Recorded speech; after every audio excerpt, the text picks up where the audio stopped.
get this out of the way before we start, is that this is all Russ. Fuck him. He's trying to, resist. Poke the beehive. No, he's trying to sort of like, make a point that he really hates Space Wolves just so that he can kind of convince himself so that he doesn't accidentally slip into them, because he's got the name, he said Aru one time on podcast. It's clipped in our Discord if you don't believe me. Not true. There's a lot of evidence that points towards him actually being secretly a Space Wolf player. No, I wouldn't be surprised if I raided his house to find a Space Wolves army secreted away somewhere. So there you go, see. This is what this is really about. And I have to say, if you are a Space Wolf player, I'm sorry that you play Space Wolves. And you're wrong. Let's take it to the fucking courtroom, Russ. Come on. Welcome to the In the Tank podcast. Get ready for an hour of hot 40k goodness coming in your ears. You're in the tank now, baby. We're live. We are indeed live. Welcome, everybody, to In the Tank. How you doing, my fabulous co-host, Ed? I am grand. How are you, my equally fabulous and sexy, long-haired, voracious co-host, Russ? Oh, nice. Thank you. I feel a bit like I'm getting a sense of the vapors. I'm doing all right. I'm doing okay. I'm fighting an endless string of cursed plagues from Papa Nurgle that he's bequeathed me. You've been truly blessed. Oh, it's because thrice blessed. It's because it's my year of chaos, right? So he's just like, there you go, like feel what it's like to be fecundity. Like exactly. But yeah, no, I'm doing all right, mate. I'm doing okay. Good. Yeah, all good. Life with you, all good. It is good. It's been a bit of a slog the last sort of month, having had to shit out 1,500 points of Gene Stealers in basically what is 3 weeks. Has not been an easy task. Meanwhile, Russ has been painting a single ballistus dreadnought very, very slowly. And he's like, look, Ed, I've done the metal. And I'm like, look, Russ, I've done 100 more Gene Stealers. The bit that really made me laugh was you on the Discord raving about how many claws you've had to do. How many claws? Outrageous. How many claws, Ed? Tell me how many claws you've had to do. Just to clarify, this is how many passes I've had to do over Gene Stealer claws since painting this army. And this is just for the Gene Stealers, by the way. It's not including all the Acolytes, because a lot of them have claws as well, and I haven't even counted them. Sorry, just fuckers. The Gene Stealers, I have had to do 660 passes over fucking Gene Stealer claws. I've lost it. I've at my wit's end. Honestly, this is all self-inflicted. Like you chose this army, because like you chose this army. So if you guys don't know this yet, and it's really sad news, and I'm devastated about it. But basically, I was planning to go to the Oxford Onslaught GT with my boy Russ and a few other people, and I was really looking forward to it. It's basically what I built this fucking army for, right? I was going in for it, and then turns out that some absolute selfish bastard in my family has decided to book their 40th birthday party that same weekend. What a knobhead. So now I've had to cancel the damn event, which is shit. But equally good, I suppose, is that I now have a spot on one of the ITT, which is coming up, this Coventry ITT, the International Teams Tournament, for those who don't know the abbreviation. That's coming up this weekend, which would have been past weekend for you guys now that you're listening. So I already would have done it. But basically, I've now had to expedite my entire army painting by 3 weeks because I would have had much longer to do it. So I've just been drilling Gene Stealers. Like, my poor wife has been looking after the boy all bloody last couple of weeks, as much as she can to give me space to just get this army done in the evenings and stuff. And yeah, it's been chaotic. So we're getting through it now. I've only got 11 models left to paint in basically 24 hours. And I think that's doable. So... Well, look, I'm gutted that you're not going from a purely selfish place. I'm gutted because we met at Oxford Onslaught, didn't we? We actually like formed a bromance. Yeah, exactly. Well, I am the beast, and you're clearly the beauty in this. Yeah, I definitely am. I can see me in a yellow dress. But obviously, buddy, it's cool. It's what happens. It's all good. It's all Life good. Gets in the way. And at least it gave you the spur motivation to get your bloody army painted. So actually, it could have been worse. It could have been worse. I think what I'm probably going to do is just get like because when I get back from this event, it's like full barn mode because I haven't had time to do much with the barn for the last 3 weeks because of this army being just taking up all my time. So once I do get back, we're gonna kick the barn off and get it just finished and done and operating and streaming and stuff. So that's going to be really exciting. Can't wait for that. That's the Battle Barn. For those of you who haven't heard of it yet, somehow it's in the description below. That's going to be our new 40k streaming channel where we're going to be playing actual games of 40k live and doing some pre-recorded bat reps and stuff like that. So yeah, that's me pretty much. It's just been a good old slog, but I tell you what. The nice thing about it is that I've got so much fucking pent-up aggression from painting for so many weeks that I am just going to destroy my opponents this weekend. I'm just going to go full send Aberrants up your fucking arsehole. See, you get angry. I just go mad when I sing songs about heretic trays and like You've heard some of my songs. back on the creamy grind and stuff, right? I sent you a great one the other day. You did indeed. Yeah. You did indeed. That was great. You won the internet with that song, mate. I tell you, it's all good. Knocking on your tank. So I better talk about what I've been working on. You selfish bastard. On? No. So very quickly. I already told everyone. No, fine. Fuck you. I've been working on other things. Have you? You don't know me. You've been air frying Plague Marines, from what I understand.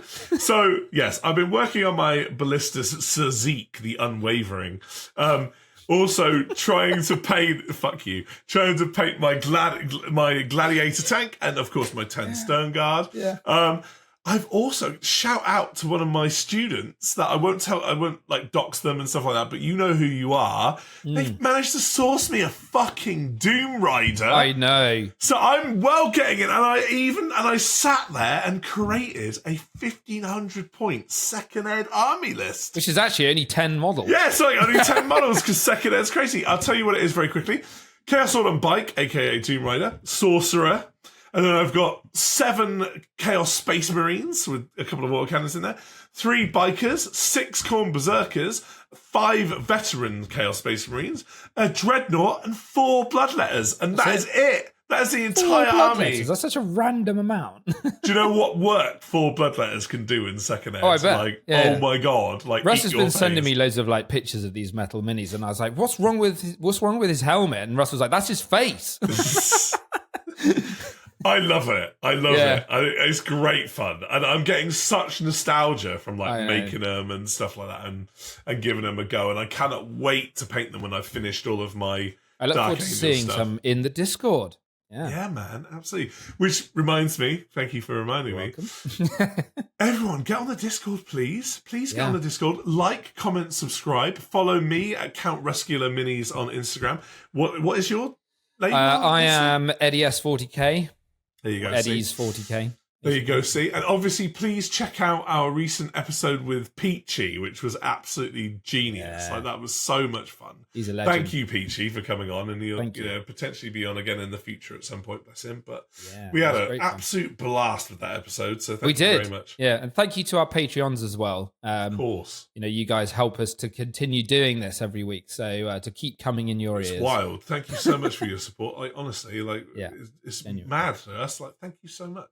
Yeah. I was going to do an Elon Musk from the heart then, but I no, don't do that. Please don't do that. But yeah, so that kind of rounds out all of our sort of catch up. Oh, one more thing quickly. Q&A questions, please.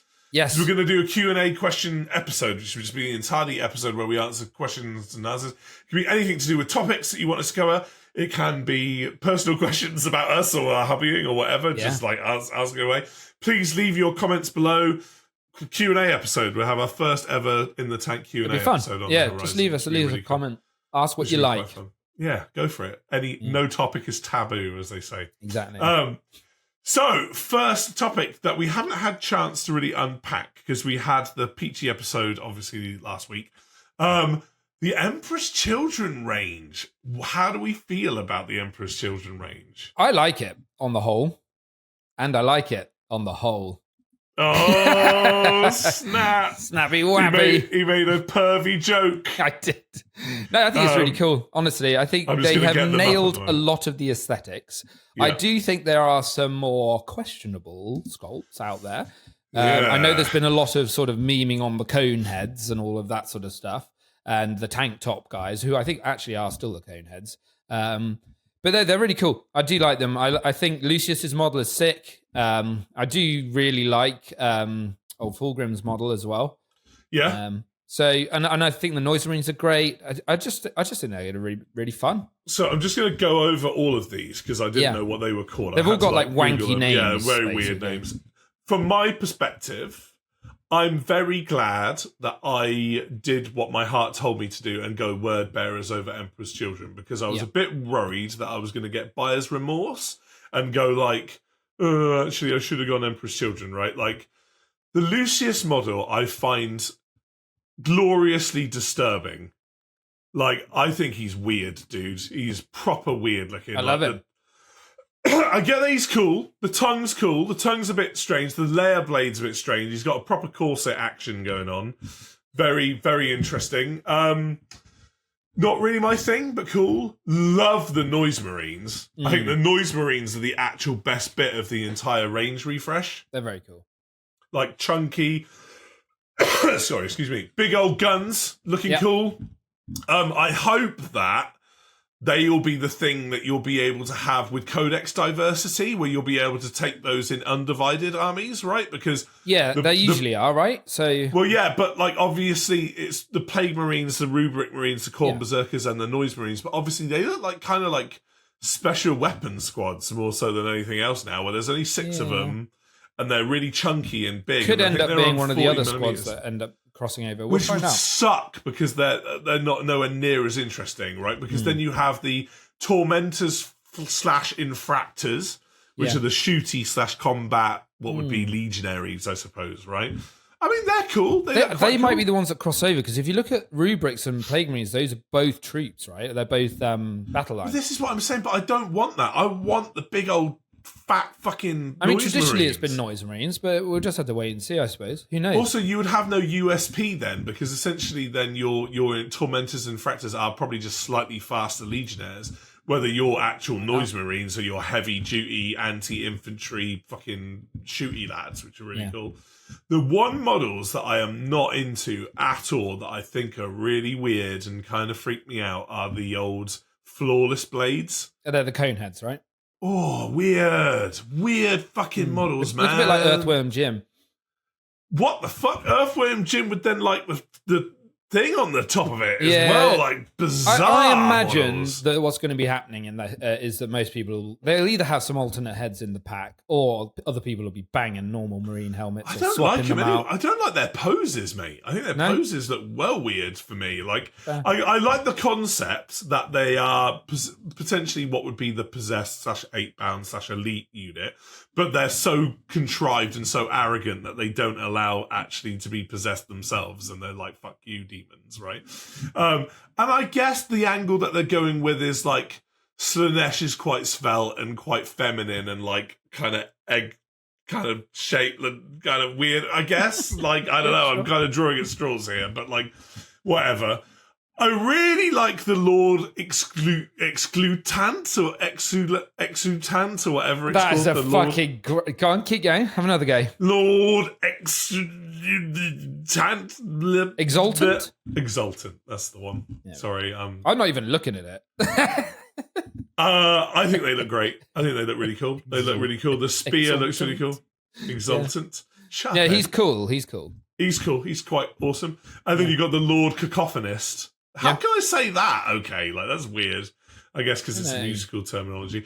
The Cacophonist reminds me of like the old school, crazy, fucked up Noise Marine sculpts, and actually I quite like it. A part of me should be like, no, I don't like it, but actually I think it looks cool models here for like CSM armies to just convert into like lords and random shit as well. Like you could just, because obviously, you know, you can make them one god or, you know. Yeah. So that'd be cool. I like that. I'm into that. I mean, I would paint up the Noise Marines as word bearers, Noise Marines, right? I'd give them all that same sort of color scheme effect. But if to be fair, to run them, if they are undivided, then I will totally do it. Also, rumors for the fire that it is going to be Demon Kin in the rules. I fucking said it. I fucking said it again. Yep. You and half the internet. Fuck off, Ed. I said it ages ago. I also said that Emperor's Children were coming at the beginning of the edition. You're like, I don't think they are. I don't think they're going to be released this edition. Fuck you. How dare you? But yes, on the whole, what would you give them out of 10, the Emperor's Children range? I'm going to go for a firm, throbbing 8 out of 10. What about you? You think that's too high? You're going for a 7, aren't you? I'm going to give them a 6. Ooh, that is low. Yeah, I mean, just not my thing. Just not my thing. I do think they are the Marines. Quite divisive as a model range. I'm glad they got them. I think there was a lot of people who were really excited for them and then sort of had a big flop on when they came out. But then equally, a lot of people were the opposite. So look. They're not for me, but I love them. I think they're cool. I think the setting is better for their existence, and I think actually whoever sculpted them have done a good job. They've done a great job of sculpting them, just not my personal fancy, if that makes sense. Yeah. I like chunky boys, not svelte boys. I'm a bear lover. But there you go. See, there you go. So Emperor's Children Raid, what do you guys think of it? Do you like them? Do you think they look weird? The eggheads are a bit strange, lol. Yeah. But hey, it's all cool. It's all cool. Are you going to get an Emperor's Children army, Ed? I've got enough to deal with at the minute. Maybe one day. We've got some quite a few projects in the tank at the minute. The electric guitar guns. Like very cool. Yeah, but no, I'm not for now. All right. That's cool. So, first proper meaty topic of today. Terrain. Its importance in the game and all of the different variants that terrain is used for. Because terrain's been an interesting progression in terms of like how I've sort of loved the hobby over the years. Because I don't know about you, but when I was younger, even in like proper GW stores and stuff, and we're talking like 2nd and 3rd ed or whatever, terrain was nowhere near as important as it is in the modern era at all. Like, you don't get me wrong, you'd get some woods and stuff and some cool bunkers or whatever, but like, it would never be like it is today, whether if you had a situation like you have today, you'd get like this sort of shooting gallery effect where no one would ever make it into close combat ever, right? So, how important is terrain, do you reckon, in the modern era? I think it's pretty that's important. Quite loaded. Yeah, I think it is mega important. I think because, as you said, the rules are so they really dictate the game with the way that terrain works currently. I think it has a huge impact. Like terrain layout has an enormous impact on how the game can play, and I think that is always a trick. Is actually just balancing the terrain around melee armies, shooting armies, because obviously it's a difficult one to get right. I think we here in the UK have mainly UKTC. I know that obviously Glasshammer has their own sort of variant of stuff, and there are a few other things that people play, but we are mainly using that UKTC style. And it's always a little tweak, you know. It's interesting because recently they turned a ruin from like I think it was like this to more like that, sort of like a diagonal. They put it on a diagonal, basically, for those of you listening. And that's massively changed the way that you can hold that objective and how well like shooting armies can attack that. And it really makes a huge shift because obviously melee armies need to be able to stage. So if you've got too big a gap between like the terrain and the midboard, you can't effectively get from where you need to be to where you need to go. Like, and that's really tricky. And equally, if you have too wider firing lines, then shooting armies will just dominate. So you have to kind of balance it around that. It's really hard. I've heard some kind of quite I wouldn't say sly, but quite snidey kind of comments in regards to the fact that like the reason why you have terrain in this edition of the game is that the game is not balanced. And I would go, actually, no. I actually really like the concept of terrain as it stands in the modern era, where it feels more like Laser Questy. And it feels more like in 3rd ed there was a supplement created called City Fight. And the concept of City Fight was basically what we now as modern 40k. The rules were a lot more convoluted in terms of like holding buildings and stuff, and like there was loads of like weird extra rules and stuff that were very narrative based about. Or City Fight, it was called, I can't remember. Based around fighting in industrial complexes and stuff, right? But that whole kind of almost Laser Questiness of like hiding behind cover, shooting stuff out of cover, it feels more like what a battle in the 41st millennium would probably be like, which is like your cities are fucked. Like, it's all rubble, and like it's very Stalingrad-esque, where it's just like you're taking your pot shots, and I really like that. Obviously, from a hobbying perspective, it puts a lot of onus on you and a lot of effort to like have terrain in the first place, right? Which is one extra expense on top of everything else that you have to do. Bloody expensive. But I think it creates the most balanced way that we have ever enjoyed this hobby before ever, right? Like, terrain is so important. Like, Old World and Sigmar and stuff, it's like a fucking blank table. You can just it's mad. It's nuts. It's just like, go for it. Like, just go for it. You've just got like a rock. And then like some dragon bones. And that's it, and then a wood. You're done. Yeah. And it makes sense, right? Because it's like pitched battles in fantasy. Like, but we're talking about industrial, like 41st. There's a lot more ranged combat in the 41st millennium. Also, equally, people hit each other with hammers and swords, which is really cool. We were talking about this as being like grim dirt, but like, why the fuck would you ever use melee weapons in the 41st millennium? But it is awesome. I think it's an interesting one, because obviously, like, back in the day when we were younger, like, just having, like, first of all, pour hammer, just banging a load of fucking Coke cans and like egg boxes and shit on the table and using that. We've all been there. We've all been there. But like, when you go to Warhammer World now, they have such a random hodgepodge of ruins and tanks and like, like little actual sort of, tankers and shit like that on the table, and little castles and all this sort of stuff. And it just doesn't really work in the same way that L-shaped ruins works, but you can make it work. But I think that we've kind of, it's almost a bit sad in a way, because we've kind of lost that, like that sort of like wholesome, it's not the innocence so much, it's just that wholesome sort of almost realistic look to a battlefield, where you look at it and you think, oh, this is really cool. They've got like an industrial complex over there, and they've got a load of like, sort of broken fuel tanks over there. And you don't have that as much these days, because balance and sort of balancing the game equally around the terrain has become more prevalent. And I think that you've kind of lost that aesthetic look. I get that. But ruins are cool, don't get me wrong. Like, you can still make them look great. Like, look at what Michael Cord does for the Oxford Onslaught event. Like, he's sexied his terrain up loads. Every table is unique and matched to a mat, and it looks gorgeous. But so you can do it, but it's just not. It's not as easy. And I do think, if I'm honest, what I would love to see Games Workshop do, and this is something that I really just wish they'd fucking do it. You remember when they did the Kill Team Orc terrain, right?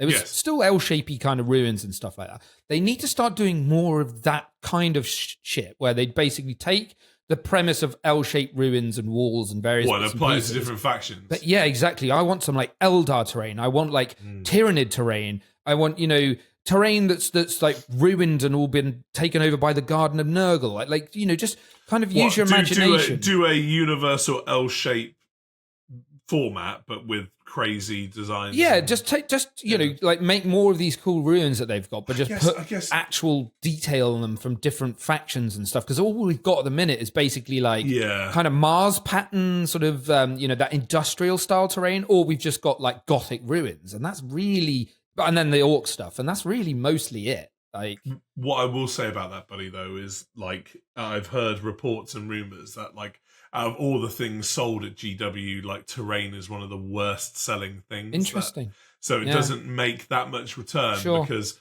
in terms of, and that's why they're constantly dropped all the time and then brought back, because like they kind of do it in cycles. It's a shame because it's expensive stuff, and I think, and it takes a long time to paint, right? Yeah, there's a lot of detail on their terrain. With like the UKTC terrain, you could just airbrush it and you have like a couple of colors and you're done. If you bare minimum. So that's why you've got to really appreciate your hobby heroes that put time into making terrain look cool. Like you mentioned, Michael, like we love you, Michael, right? And it's like, because you're taking the personal hit of going, I'm sacrificing painting minis that I really need to paint and get done for terrain of all fucking thing, right? And it's like, it lacks a bit of character unless you really put your effort in, but it's the one fundamental thing that really brings a game to look like a proper game of toy soldiers, weirdly. So, I don't know. I'm not a specialist in terms of terrain. I'd be probably awful at painting terrain, really, because I'm just a perfectionist with my painting anyway. So, like, it'd be awful. But, like, if you're of that right headspace to do it, then hold on to those people in your community because they are desperately needed. Yeah, they are. Everyone likes having nice terrain to play on. And I think this is the other important part of this to touch on is like the different formats, because obviously, as I said, we mainly use UKTC, which is like just sort of L-shaped ruins for the most part. But there's other things like the Games Workshop terrain, and they have like these sort of clear perspex bases, and they put bits on there. Yeah. And then you've also got WTC, which is the World Team Championships. They have their own format of terrain, and they obviously, because they're a team event, they have like light, medium, and heavy boards, and all of those have you not heard about this? No. Oh, okay, so all of those boards are different levels of terrain. So this weekend, we are using that. We're using UKTC terrain, but we're doing the same format in terms of light, medium, heavy boards. So there'll be slightly more terrain on one board, and there'll be slightly less on another. Is that to benefit / hamper certain factional bias? Yeah, so the way it kind of works, I won't go too deep into it, but basically during the pairing process, when you're trying to get good matchups for your team, you're also using like the tables as like part of that pairing process. So you're kind of trying to put your shooting armies onto light tables where they've got bigger angles, and the opponent is trying to put their like melee armies onto heavier tables where they can stage better. So it's all kind of a little mini game, which is quite cool. But the WTC is famous for that, and theirs is a lot heavier than UKTC. They have a lot more staging grounds and a lot tighter angles of fire. So it all makes a big difference. Like if you play a game on, because like, shout out now as well. My mate Plato, who I'll be playing with this weekend, he's the captaining our team. Great name. That's a great name. He's an absolute legend. Plays for Team Romania on the WTC, or he has done, and hopefully will be selected this year as well, which will be awesome. So he has 3D printed me an entire WTC set of terrain for the battle barn, like an absolute fucking legend, and it's collapsible. So you can literally just take the L's and collapse them down, flat packed. And it looks beautiful. So he spent the last like couple of weeks printing that for me, and he's bringing it over this weekend. So that's going to be awesome to be able to play with. This is it. Something else to think about as well. Like as this hobby gets more and more popular, right? And I know that there are probably hundreds, if not thousands, of companies that are going to create alternative terrain kind of solutions and stuff like that, right?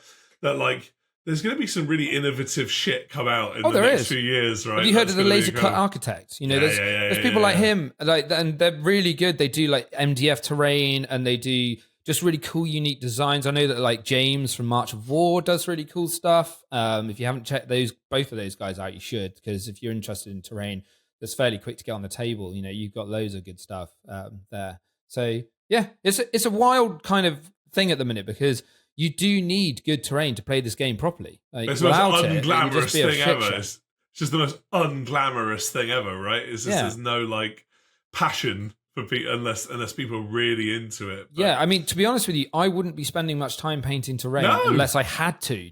I'm going to have to paint some for the barn, obviously, but like, I'd rather be painting armies, most of the time. So I get where people are coming from, and so I can see what you're saying about sales being low, because it's another cost, right? You're already spending a load of money on your army, your codex, all that shit. So why do you want to buy a load of bloody terrain that you have to take months to paint? And transport it to wherever you want to take it. That's also another thing. And that's why I think that like being able to flat pack stuff is so good, because being able to like store it easier, because terrain it takes up a lot of space, especially some of the bulkier shit. It's just big, bulky, so those massive Gothic ruins. Where are you putting all of that, Massive. No, true. Very true. But, as you say, it's the thing that can make or break a game. So it's one of the most thing that we don't prioritize anywhere near as what we should do, really. Yeah.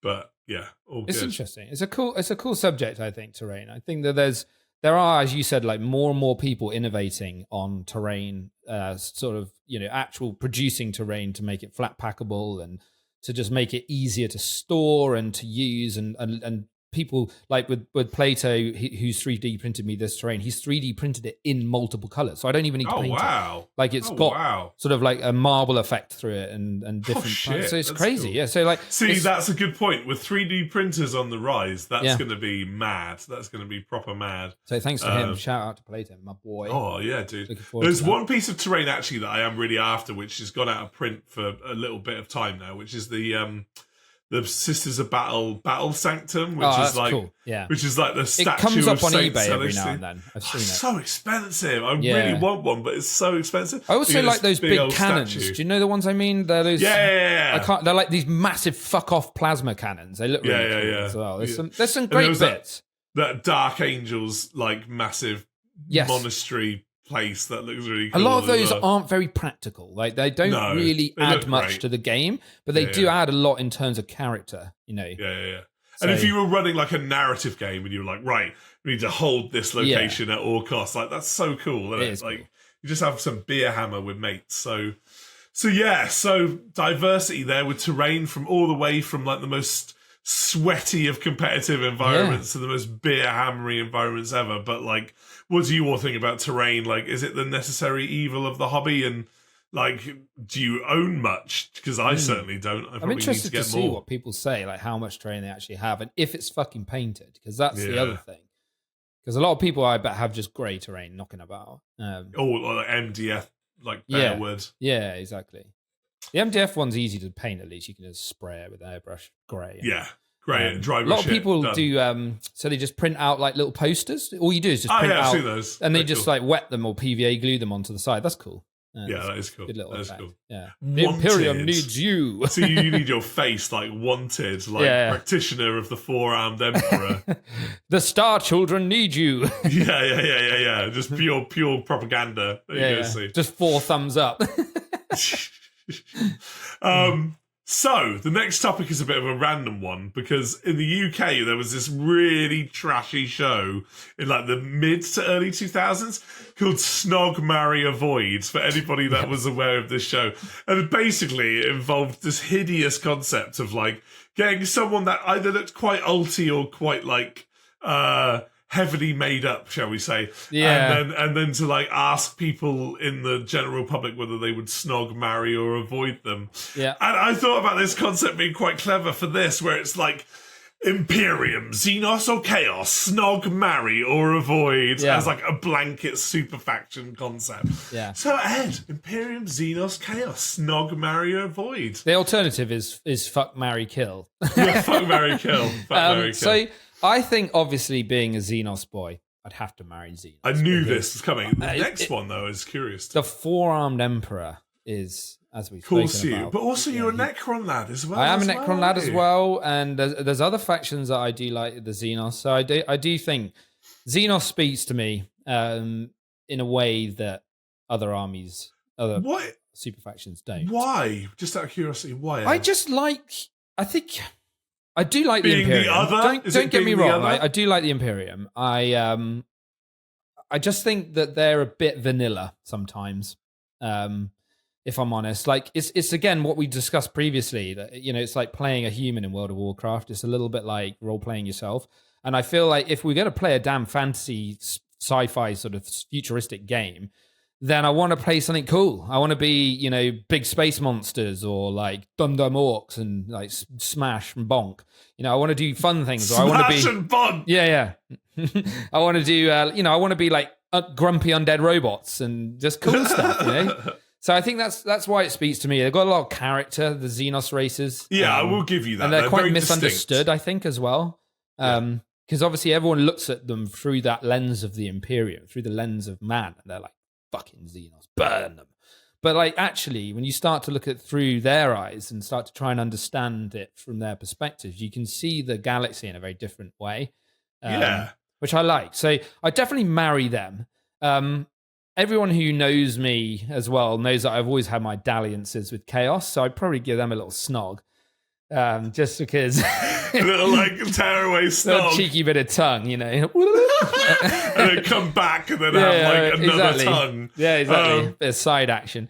Side action. To be fair, we need hobbyists like you because you represent the thing that the hobby desperately needs, which is like everyone's mate that plays Xenos, right? Yeah. Because you can't have a bunch of Imperial players. That's fucking boring. It is. If you're all playing Space Marines and you're all just like, gang-banging each other with Space Marines, it's fucking boring. You might as well be playing fucking Horus Heresy. Yeah, right? exactly. You might as well. You need a good uprising in your life. We need hobbyists like yourself. And you'll be like, what's going on this battlefield? There's no one here. And then the little drain will open and I'll be peeping out of it and I'll be like, this plan has been generations in the making, my friend. The balloons float down here.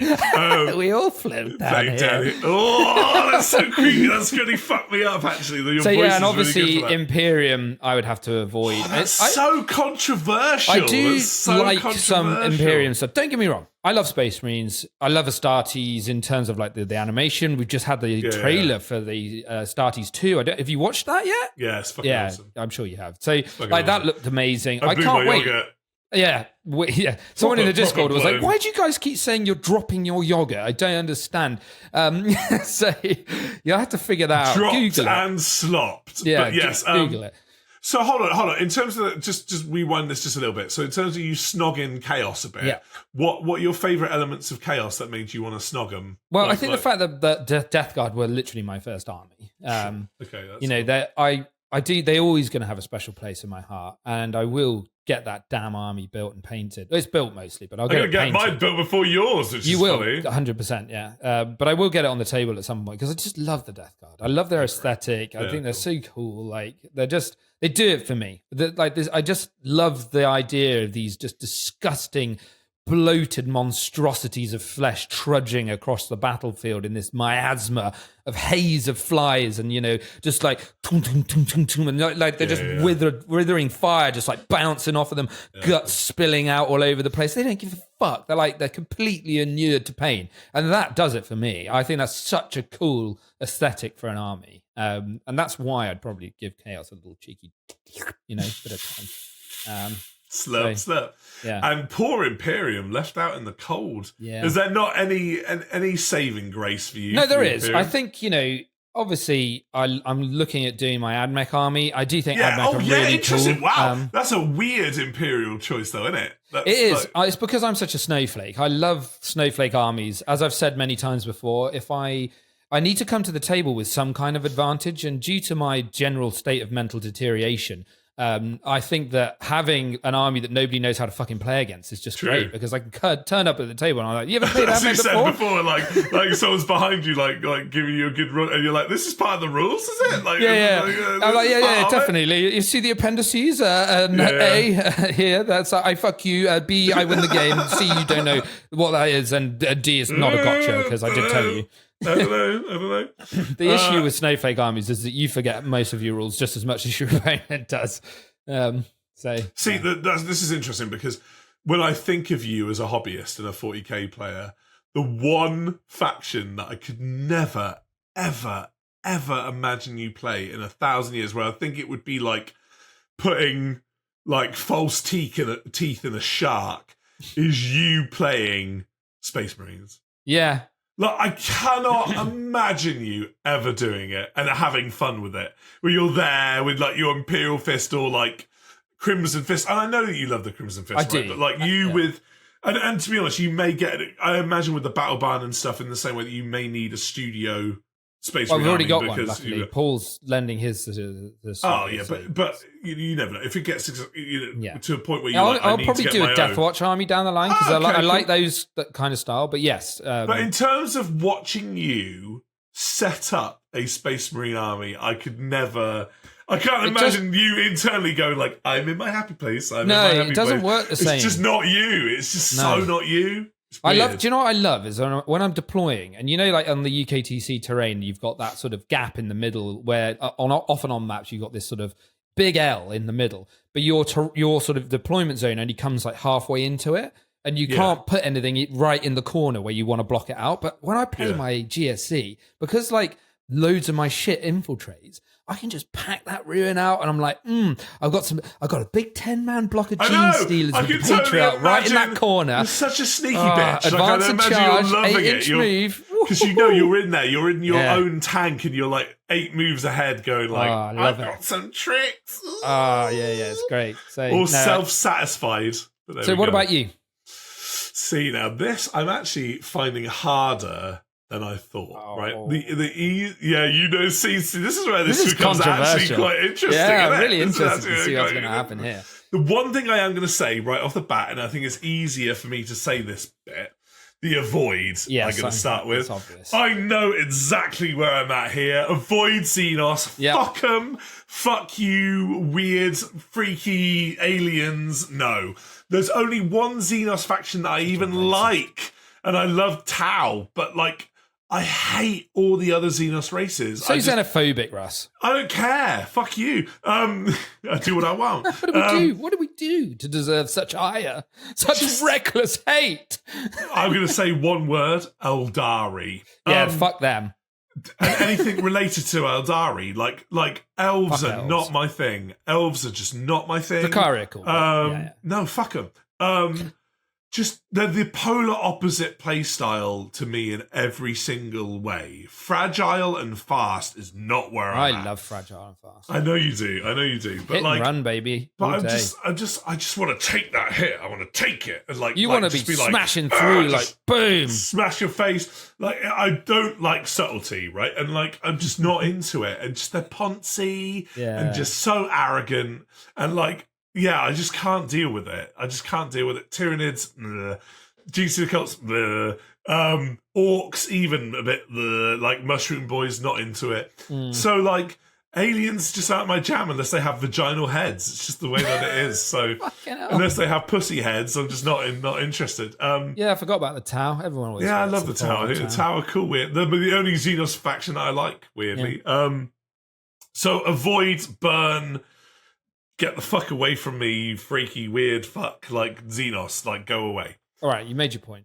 Stop your hurting me now. This is, exactly. Now, this is where I struggle. And if I could ball it out and go, if I had a polyamorous marriage or if I was a polygamist, I would marry both of these because they're kind of equal in my brain, especially this year of all years.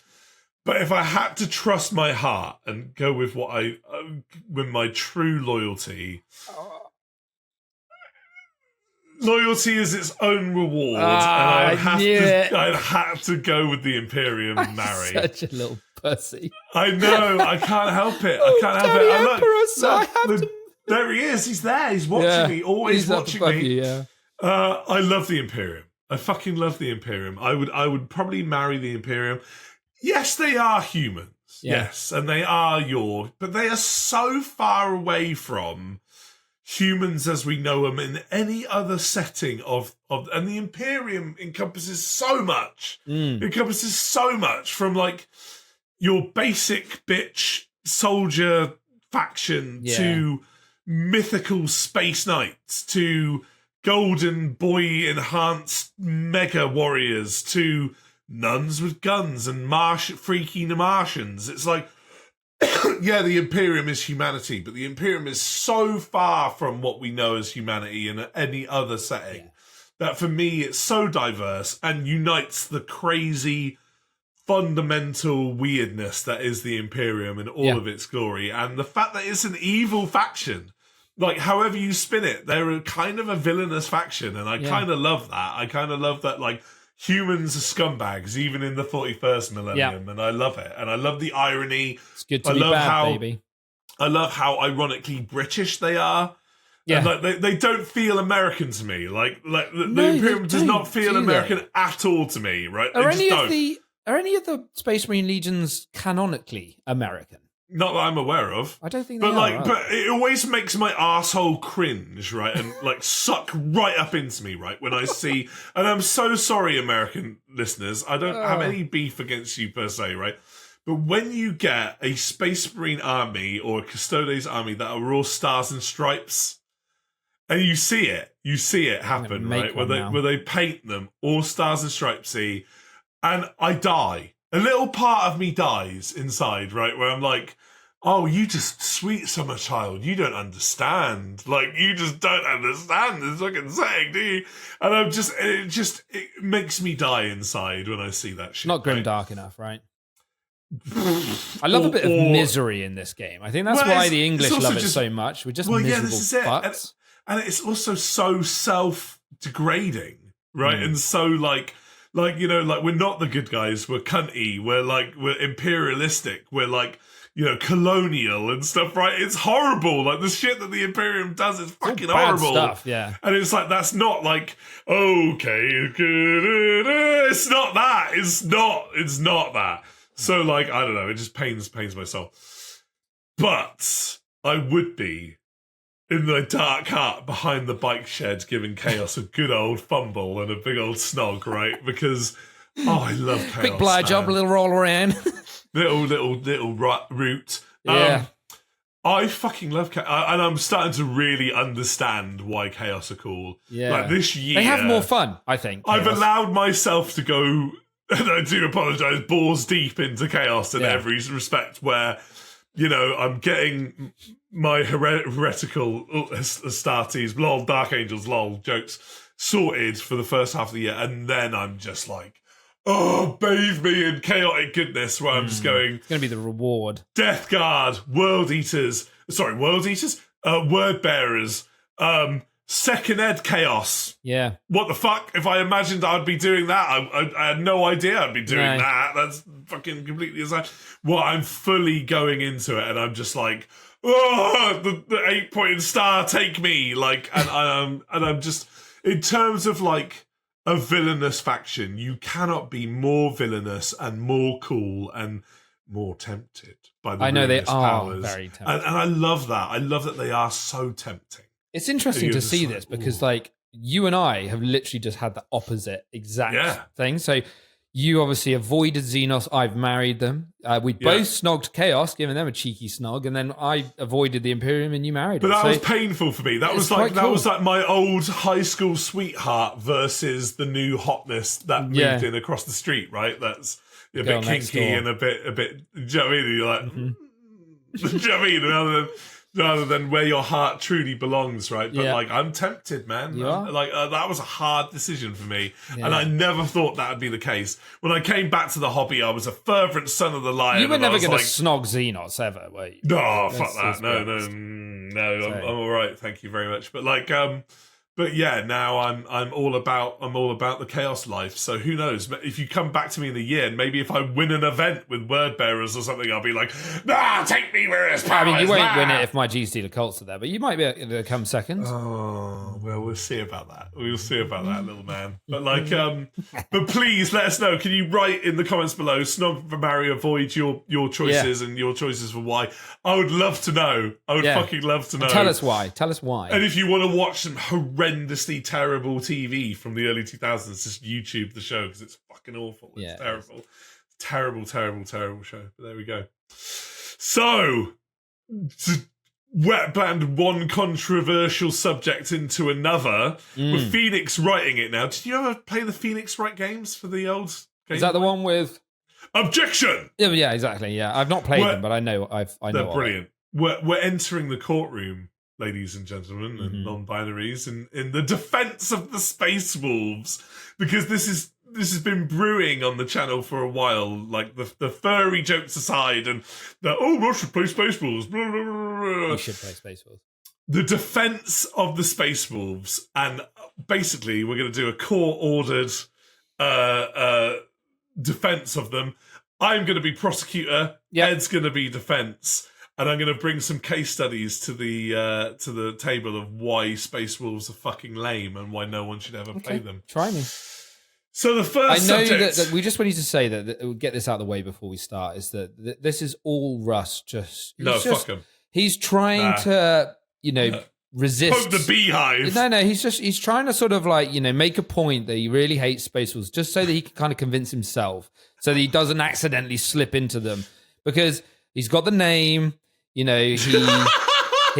said Aru one time on podcast. It's clipped in our Discord if you don't believe me. Not true. There's a lot of evidence that points towards him actually being secretly a Space Wolf player. No, I wouldn't be surprised if I raided his house to find a Space Wolves army secreted away somewhere. So there you go, see.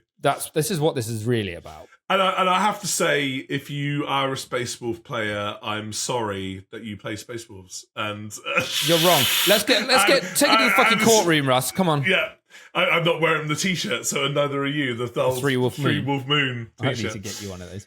So, first point of call why the Space Wolves are lame. Plot armor. Yep. And I will bring up the following lore topics, which are actually probably worth discussing. The War and Battle of the Fang, where the Thousand Suns should have absolutely obliterated the Space Wolves, where Magnus had a personal one-on-one with Bjorn the Fell-Handed, and Bjorn survived. What the fuck? Yeah, but Bjorn's a beast. Bjorn's a beast. He was rounded the whole service. It's a fucking Primarch. Yes, but it's Magnus. It's Bjorn. The Fell-Handed. His Ebenezer good. No, fuck him. No, seriously. Fuck off, dude. It's a fucking Primarch. A demonically powered Magnus Primarch. is a giant pussy, and everybody knows it. So fuck off. Like, why do they have such plot armor all the time? And the worst one was the Months of Shame, right? Right. Do you know anything about the Months of Shame? Is that when you actually started collecting Space Wolves? Fuck off. Can you be serious for 2 seconds, right? The Months of Shame, because I want to detail what happened in the Months of Shame if you have no idea. God, I just want to just bite you. Reach out through the internet and strangle you. Stereotypical fucking bullshittery. So, in all seriousness, what do you know about the Months of Shame? I don't know much. Tell me about them. Teach me. Okay, essentially, it doesn't exactly put the Grey Knights in the best spot here either. Okay. But what I will say, and one thing to take in mind as I explain this, if this would have happened with any other Space Marine chapter apart from the Space Wolves, would they still be a chapter at the end of this? This is all I'm going to say. So the Months of Shame begin with the first War of Armageddon, right? Where Armageddon's been a focal point for crazy fuck-uppery for ages, right?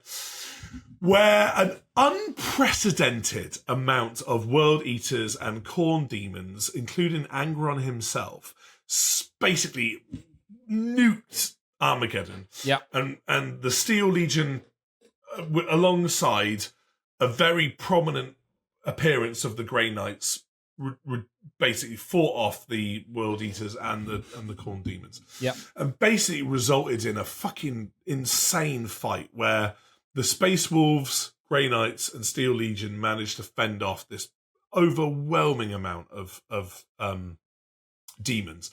And what naturally happens, Ed, when humans come in contact with not only demons but Grey Knights? What does the Inquisition do, Ed? They tend to turn up and fucking kill everybody, generally. They do indeed. And that's exactly what happened, basically. A Inquisitor Lord by the name of Kyranos basically was like, we need to exterminatus the surviving humans, basically, that fought alongside us. And essentially, Logan Grimnar said no. And the Inquisitor were like, excuse me, what? What do you mean? Sorry? No. What do you mean? No.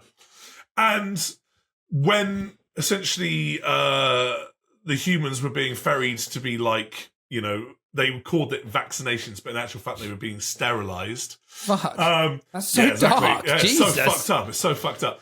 The Space Wolves secretly ferried loads of humans off Armageddon. Yeah. And the Inquisitors were like, what the fuck are you doing? And they were in space, and basically they were going to shoot the refugee ships, right? Yeah. And the Space Wolves just went in front and were just like, do it. And the Inquisitors were like, what the fuck are you doing? And they did start shooting. They did actually start shooting at these refugees.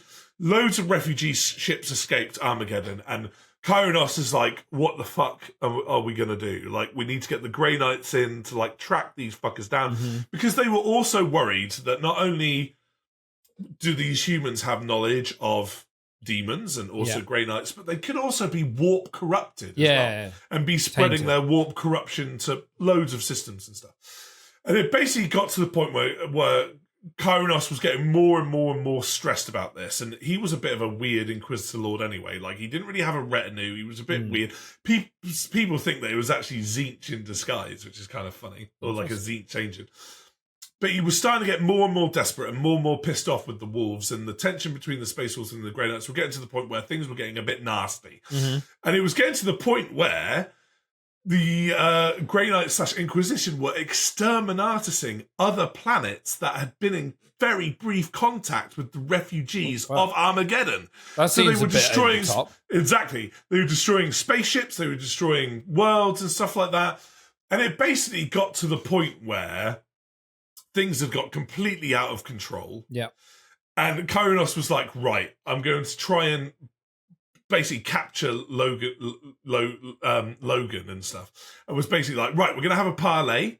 Like, come and have a chat. Yep. And during the parlay, the Inquisition ships fired on the Space Wolf ships and destroyed like 2 or 3 Space Wolf ships. Shit. And Logan Grimnar just basically killed the Grandmaster of the Grey Knights in one swing. Just like fucking ended him, just like axed him in the chest.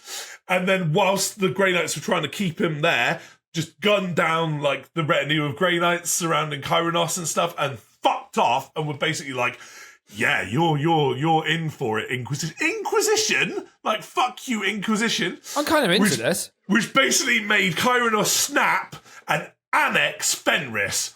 Basically took all of the audio Malleus to Fenris and basically like around Fenris, had a chat with Bjorn that was kind of like, what are you doing? Like, get off my planet, don't be hasty, blah. Cool hand. And then Logan Grimnar then appeared out of nowhere, transported on Kyronos' ships and executed him. What? As you do. And basically left this weird relationship between the Inquisition and the Grey Knights, where they were both like, oh, we've both done stuff wrong. And Can you imagine that happening with any other Space Marine chapter and that Space Marine chapter still being able to exist? Yes, the Dark Angels. Next point. Any other Space Marine chapter apart from the Dark Angels and the... No, because that's not how that would have happened, right? Look, yeah, you keep digging. If that would have happened to the Dark Angels, boys. The Inquisitor Lord would have disappeared mysteriously. Yeah. But not this brazen in public, like, fuck you, lads. Look, to be honest with you, it sounds like the Inquisition were being dickheads. They were overreacting as usual. It seems like the Space Wolves were looking after humanity. They were trying to do the right thing. The Grey Knights got in the way, were tussling, being in a place they shouldn't be. And it sounds like, to be honest with you, the Inquisition just overstepped and the bloody Space Wolves put them in their place. Spoiler alert, that's what the fucking Inquisition does. Yeah. That's what the Inquisition has always done. Yep. And that's what the Inquisition should do in order to prevent shit like that from happening, right? Sure. You do as you're told. They are the ultimate authority in the Imperium. You do as you're fucking told. End of story. Or you... End of story. No. Or and you... Also yeah, go on. No, you just fuck them over and ignore them because they're a bunch of twats. Also, this bullshittery about like killing Grey Knights like they were nothing. They're fucking Grey Knights. Yeah, they're up as fuck. They should be like mega strong. You said he killed the Grandmaster. Who was this? Yeah, just chopped him up. At the time, the Grandmaster was a guy called Joros. It was Grandmaster of the Grey Knight. And just literally, Logan took that corn axe. He has that fucking gimpy corn axe that he has. And just like took it, just chested him. Nice. Fuck off. Like, I don't know. Extreme plot armor of the absolute extreme in so many ways. It does seem like an interesting storyline. That's fan fiction, that is. Is it actually fan fiction? No, it's not, but it should be. It should be. That to me feels like Space Wolf. No. That feels like Space Wolf fan fiction to me. Yeah, I mean, it is a little bit out there. I won't lie to you, but I there was probably a lot more sort of reasons that we're not seeing behind the scenes for what happened and the disagreements that went on. Fuck off. Next. It's just the Space Wolves getting all bolshy and like, oh, fuck you. Yeah, but they are the best leader. Fuck off. So there we go. So point 1 to the jury, plot armor, in particular, the Months of Shame. Yeah. Plot 2, why are the Wolfens so fucking goofy? Look, I think that Look. Okay, so let me just finish my point, right? Yeah. Blood Angels, Black Rage, horrifying, scary, very weird, like kind of horrific, and you're like, I'm not gonna fuck with you, dude. Like, you carry on. Space Wolves, the carnial helix or whatever fucking furry bullshittery going on there. Mm-hmm. What I imagine that to be, crazy, monstrosity, warpy, fucking gnarly looking werewolfy, what we actually get, hairy space wolves. Look, Fuck off. I think that model was a product of its time. Okay. I don't think it's necessarily a bad-looking model. Goofy. I think it is goofy. I don't think their backpacks help. Goofy. I don't think that their poses particularly help. I do think that they could have done them better. Okay, I won't lie to you. They definitely could have done them better facially as well. I'll take this. I do think the Wolfen as a concept. I do think that control yourself. I do think the Wolfen as a concept are very cool, and I do think. They're not as cool as Black Rage, sure. You know, I think that obviously that is very different, and I do love the idea of the Black Rage, you know, overtaking you, and you're like, "Damn it, Horus! We must kill him! Come on, Horus!" You know, all that that's stuff. cool. That is but cool. Like, you know, I do think that the Wolfen are cool because you know you've got this whole. It is literally just lycanthropy at the end of the day. Basically, it's like you know the lycanthropes to the vampirism of the Blood Angels. Look, right? man, I actually love a fucking werewolf. Werewolves are my favorite gothic How do you horror make a thing. werewolf look cool while still wearing Space Marine armor? You can make it happen, dude. Yeah. Like You definitely barely could, right? chunks of armor hanging on them, like barely anything hanging there, like a fucking shoulder pad, like a fucking cracked helmet, right? Like fucking all gnarly and like scarred. I'm going to come back to this because I have a feeling you're going to ask me some more questions regarding the model range. So you keep going, but I think that they were a product of their time. Can I at least have this one? You can have this one. They do look gangly and goofy and silly. I will admit it. Fucks. But I do think with a modernized sculpt that they could be done in a much if you make darker them look way. Terrifying, if you make them almost chaotic. I also think their poses just need but to be a bit more aggressive and a bit more like terrifying and violent, if I'm honest. But it's because they're the good more guys. Feral. The cool They need ones. to be more they're feral. The cool ones. Yeah. Whatever. So, point 3 of 4. Space Vikings versus Space Furries. Yeah, this is what I was waiting for. Yeah. You knew this was coming. Yeah.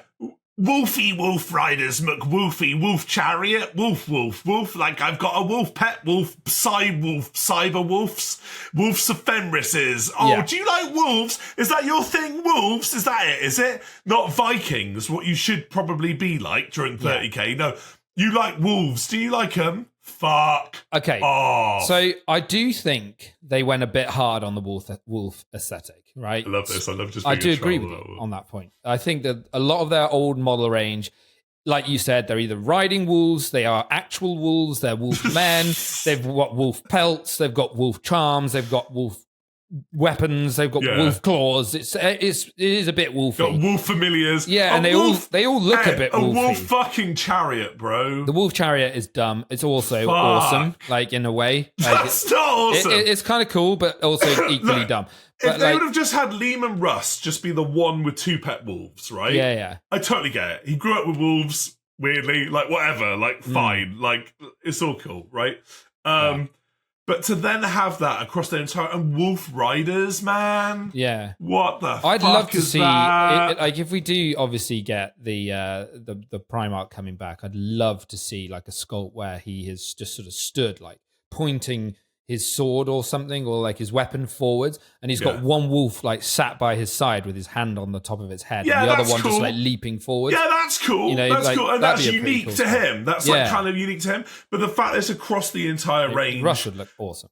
And as you say, if it was just a bunch of space Vikings with wolf pelts, I do think no issue with that. So I have a personal theory, right? So we've obviously seen the 30k stuff. I know that there was that little hiccup where they did those actual wolf head helms and everyone went fucking they mental. Were so lame. Yeah, they were so fucking lame, right? They were snooty. They were like actual snooty. Games Workshop were like, no one saw it, and they got rid of this really quickly and remade them. Yeah, if that's any validation to how I feel about this topic, that was it. Where like GW were like exterminatus. Like, no, that was a mistake. Sorry, that was just my fan fiction. But so like obviously that was a little hiccup. But if you look at the 30k range, a lot of them are more Viking in their aesthetic. I love them. I totally get that. I totally get that. And I have a personal theory. Like Valrak's been spouting on about the wolves a lot lately and how they're going to be coming back, and they're going to have a big model refresh range refresh and all that sort of stuff, right? I think that that's going to be the case, and I do think they're going to lean more into that 30k Viking aesthetic. I think there's going to be less wolves And I think the wolves that are there are going to be done better, less goofy looking, and like modernized sculpts. And I think they're just going to be really, really savage looking, really Viking. For 2026, do you reckon? Yeah, probably something like that. But I do think that we're going to see that. And I think when we do, a lot of people are suddenly going to come around and go, fuck me, Space Wolves are cool. Because they're going to remove all that sort of like, you know, Goofiness. Three Wolf Moon t-shirt, kind of like but I don't know if they can. Because furry kind of stuff. No, they can, easily. No, hold on, let me finish, right? That line has been, and I know that they obviously kill lines all the time, but like, that's been such an identity of the Space Wolves now for so long. That's going to kill a Space Wolves collector's No, it's collection. not. Because you can still have Thunderwolves.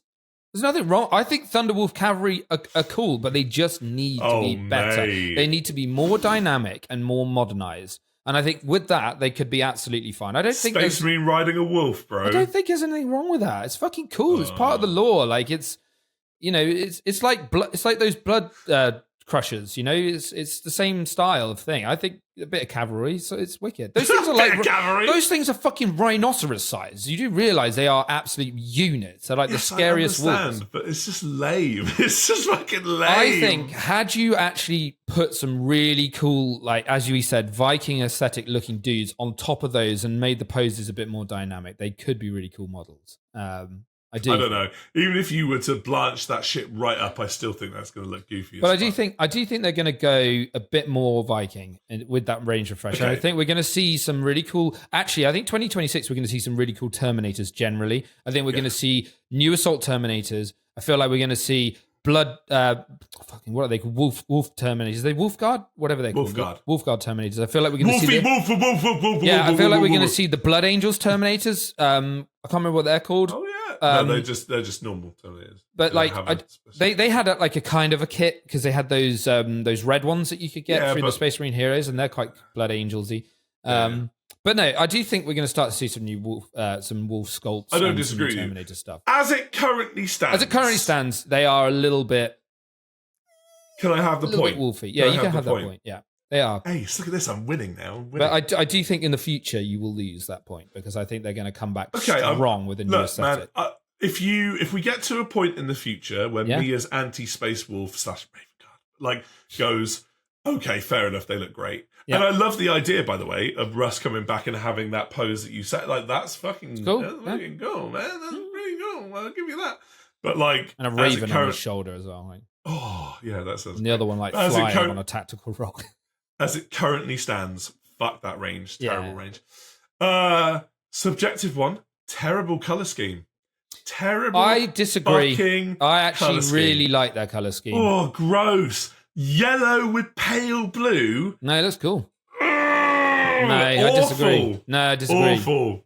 I think you're awful. Scheme. I'm awful. No, I actually don't disagree. 30K, that sort of harsher. 30K, right, with that harsher grey, that darker grey, and the red. Yeah. I'm all about that. That yellow contrasting with that sort of pale blue.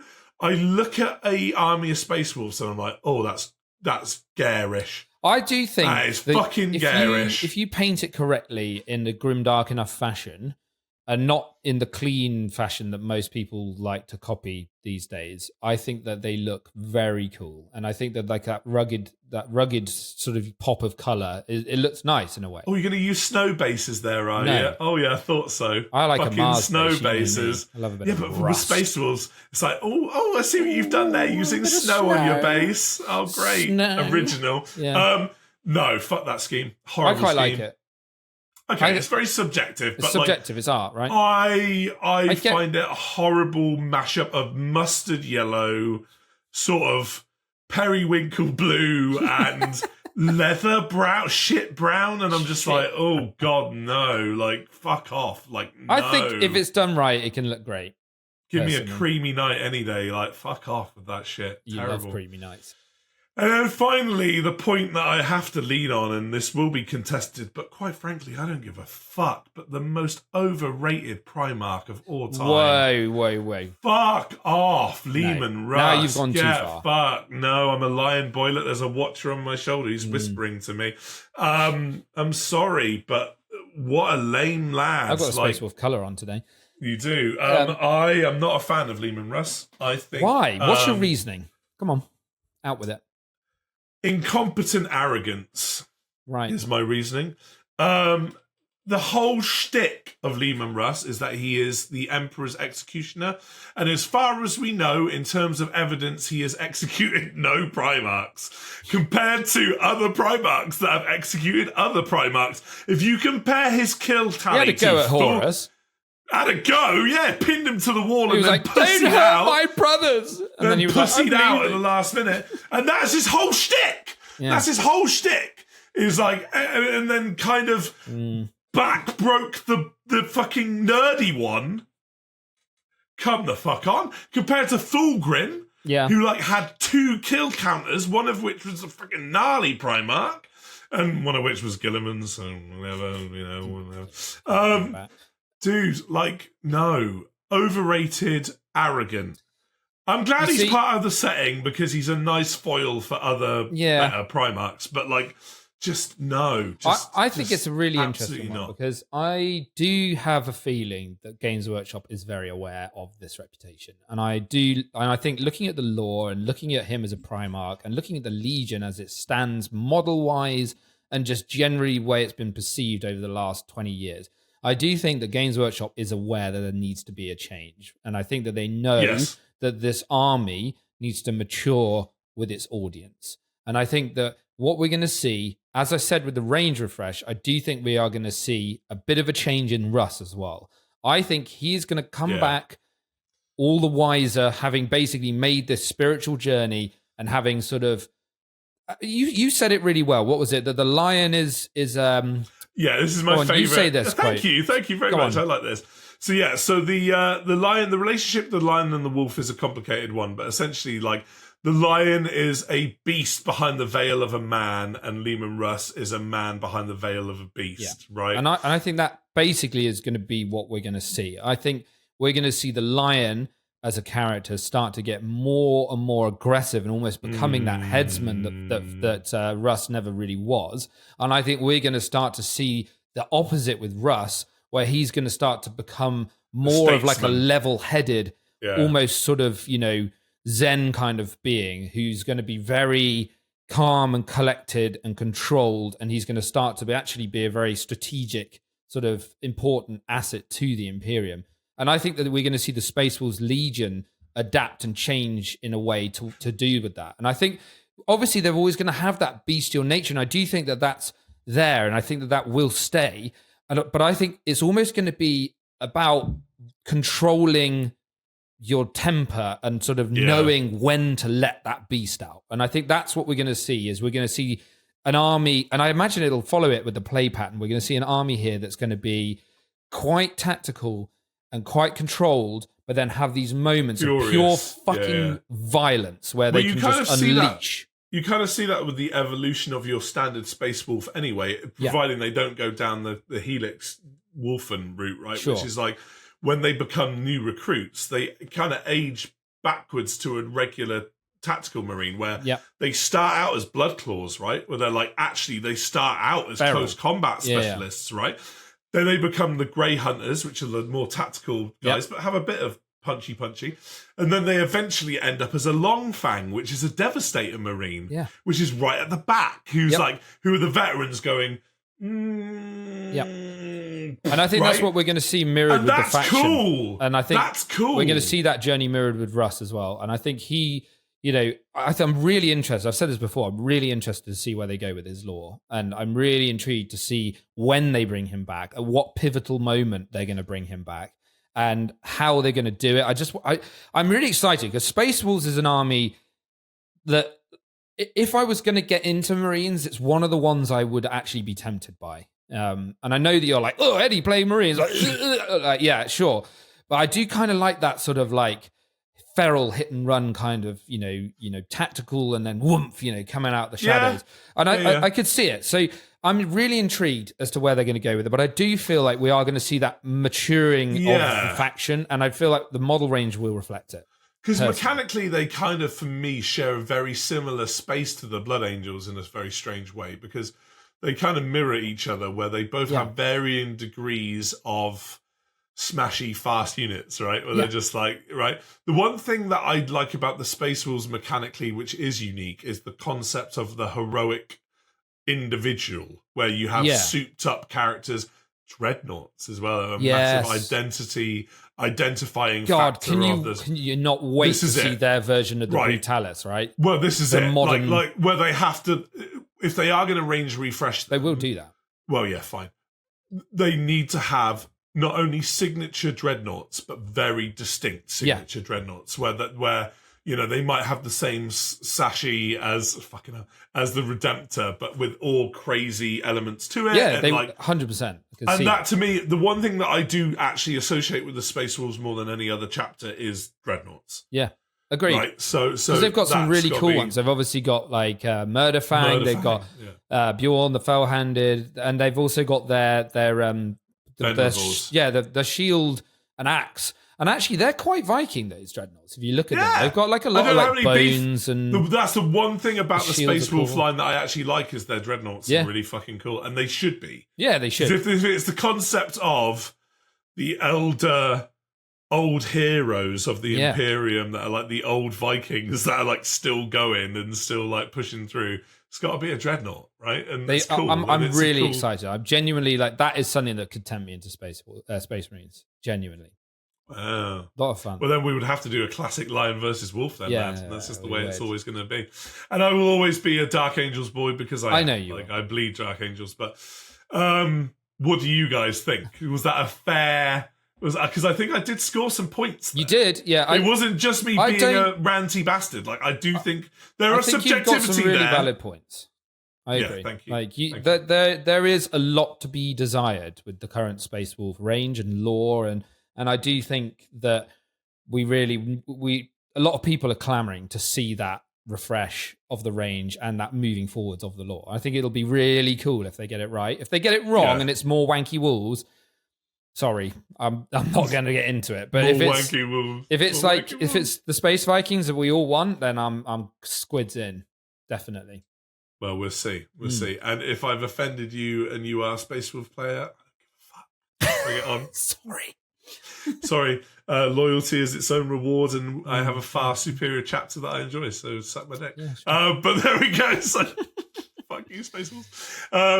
But please let us know what you think. I love you, Space Wolf players, really, because I love to rag on you, and you're the easiest match ever to fight against on the table. Wow. So, okay. There we go. If anybody wants to call Russ out for a fight to the death with their Space Wolves and beat the shit out of him, I have a really good track record against Space Wolves. I have a really high track record. I don't think I've only lost once, I think, against Space Wolves. So there we go.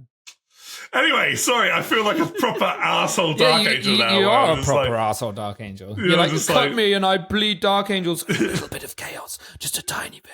Well, yeah, as we discovered, I'm apparently snogging them behind the thing. I'm just like, the watch is watching me with intent. He's like, no. But please let us know what you think, and I don't mean to offend, really. No. It's let us know what you think about Space Wolves. Like, do you agree with me in that we're hopefully going to see that sort of maturing range refresh and interesting new stuff going forwards for them, or do you think that they're just going to remain Three Wolf Moon? Three Wolf Moon forever. But thank you very much, my fabulous co-host Eddie. You are a legend as always. Thank you, and Russ. Equally legendary. Thank you. And obviously go and check out the Peachy episode if you haven't already, because it's awesome, quite frankly. And let us know your Q&A questions. Yeah, please do. Bang them down below in the comments. Where we probably will do a Q&A. And thank you all for taking this marvellous ride with us. It's the best. Love doing it. Love you all. See you next week. Cheers, guys.